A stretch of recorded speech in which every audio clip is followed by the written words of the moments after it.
Apakah umum untuk menipu rekan senegara Anda sendiri di Amerika Serikat tahun-tahun ini? Daron tersenyum canggung dan berkata dengan serius, "Banyak. Mengapa tidak banyak? Faktanya, hal semacam ini selalu umum." Setelah mengatakan itu, dia berkata lagi, "Tentu saja, bukan hanya rekan-rekan Indonesia kami yang berada dalam situasi ini. Faktanya, orang-orang dari semua negara serupa." Setelah jeda, dia menjelaskan, "Anda juga tahu itu karena Amerika Serikat adalah negara imigran.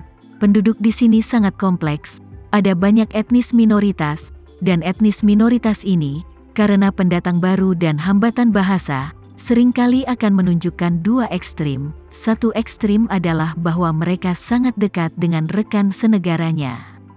Semua orang, mereka dipelintir bersama untuk saling menjaga, maju dan mundur bersama, dan menjadi sangat bersatu. Beginilah Indonesia Town dan Korea Town dibangun. Tentu saja, ada juga banyak geng yang terdiri dari etnis minoritas. Karena alasan inilah ia tumbuh. Ekstrim lainnya adalah bahwa beberapa orang yang sangat individual, untuk berakar di Amerika Serikat, memilih untuk melakukan hal-hal yang merugikan orang lain dan menguntungkan diri sendiri, tetapi karena kendala bahasa, lingkungan asing dan naga yang kuat tidak membanjiri penduduk setempat dan ular, mereka hanya bisa memulai dari rekan senegaranya di sekitar. Jadi ada sekelompok kecil orang yang memanfaatkan kewaspadaan rendah mereka terhadap rekan senegaranya dan secara khusus memilih rekan senegaranya untuk memulai. Orang seperti ini memiliki pikiran yang bengkok. Anda memintanya untuk menipu orang lain, tapi dia bahkan tidak bisa berbicara bahasa Inggris lengkap selain memarahi orang lain. Bahkan jika dia ingin menipu orang lain, dia tidak memiliki kekuatan. Maksudku, dia tidak punya tempat untuk menggunakan pikirannya yang bengkok. Dia pasti tidak akan berpaling darinya. Dia hanya bisa menemukan jalan keluar untuk pikirannya yang bengkok, dan dalam hal ini, rekan senegaranya adalah outlet termudah di matanya. Di Amerika Serikat, jika orang Italia, Afrika, atau Eropa Timur meninggal secara misterius atau menderita pembunuhan, ada kemungkinan besar bahwa si pembunuh akan menjadi rekan senegaranya. Hal semacam ini tidak biasa, terutama di kalangan orang kulit berwarna. Tinggal di daerah kumuh, tidak berlebihan untuk mengatakan bahwa jika tidak ada tembakan di tempat seperti itu di malam hari, penghuni tidak akan bisa tidur. Ketika Tama mendengar ini, dia sedikit mengangguk. Dia merasa bahwa apa yang dianalisis Daron sangat adil. Ada orang baik dan jahat di mana-mana. Meskipun ada segum seperti Mira di antara orang Indonesia yang merugikan rekan senegaranya, tapi pasti banyak yang harus saling menjaga dan saling membantu. Sama seperti Hedi, bahkan jika dia dalam kesulitan besar di New York, dia mengorganisir dengan orang Indonesia lainnya untuk membantu anak-anak Indonesia yang kehilangan keluarga mereka. Memikirkan hal ini, Tama berkata dengan ekspresi muram, "Sebagian besar orang Indonesia dapat bersatu di luar negeri, tetapi kambing hitam inilah yang memilih untuk menyakiti rekan senegaranya. Tidak tahu berapa banyak yang telah tertipu."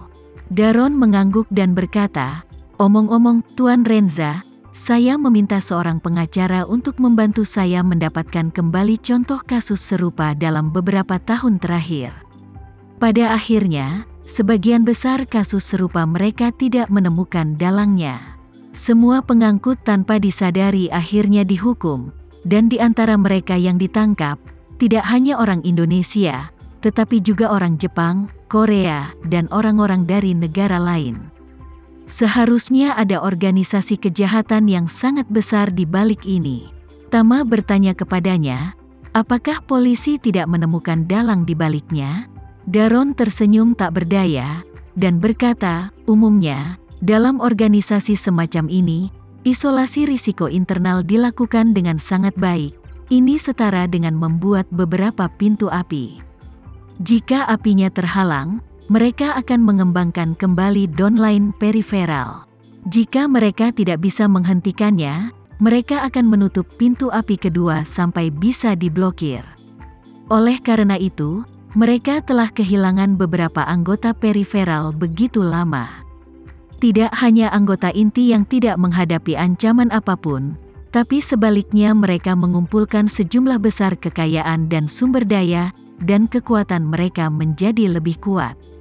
Tama mengangguk dan berkata dengan dingin, artinya, anggota inti organisasi ini memiliki banyak kambing hitam.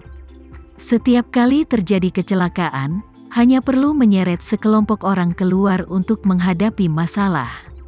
Ya, Daron berkata, ini adalah kelemahan hukum dalam keadaan tertentu.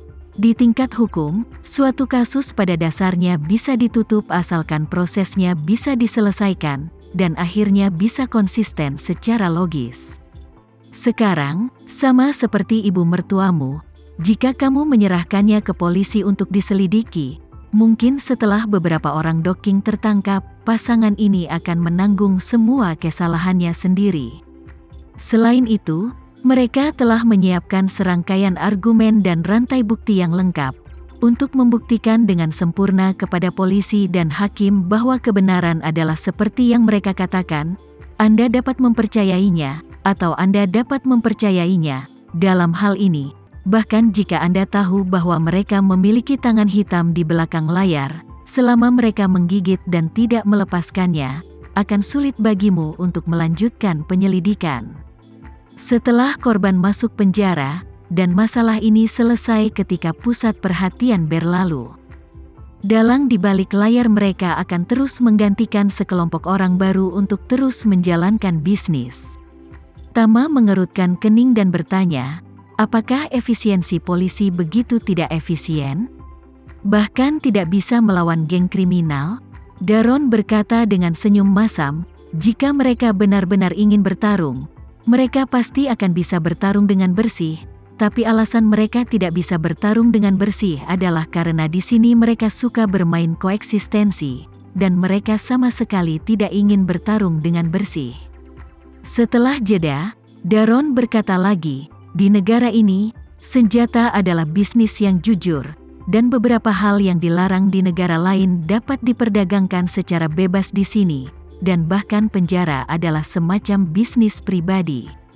Belum lagi fakta bahwa polisi didukung oleh wajib pajak, dan alasan mengapa pembayar pajak dapat menerima biaya polisi yang tinggi adalah karena tingkat kejahatannya terlalu tinggi. Ada banyak etnis minoritas dan sangat berantakan.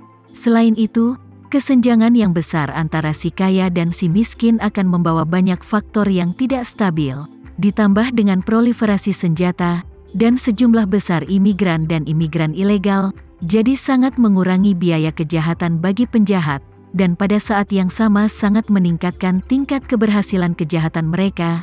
Semakin besar lingkungan, semakin mudah bagi etnis minoritas tersebut untuk memilih mencari nafkah dengan melakukan kejahatan, dan semakin banyak etnis minoritas yang memilih untuk melakukan kejahatan secara alami akan membentuk geng. Inilah alasan lahirnya geng dalam masyarakat Amerika. Akar penyebab masalah geng tidak akan pernah terpecahkan tanpa mengatasi faktor-faktor ini pada akarnya.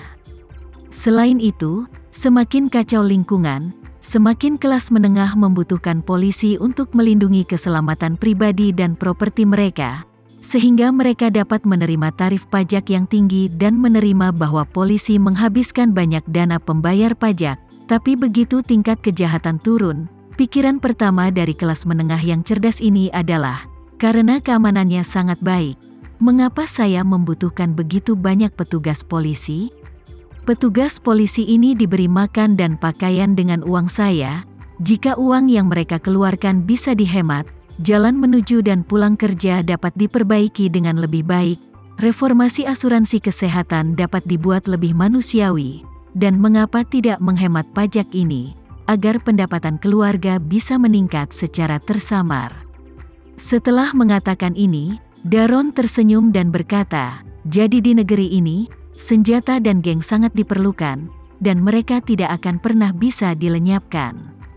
Ketika Tama mendengar ini, dia mengangguk dengan sungguh-sungguh.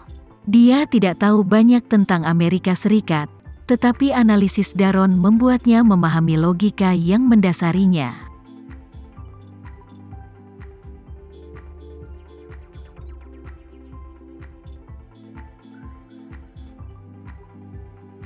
Sekian dulu ya video kali ini, kita lanjutkan lagi videonya di lain waktu.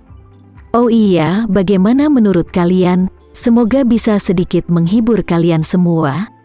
Untuk teman-teman yang baru nonton, jangan lupa subscribe ya, hehehe.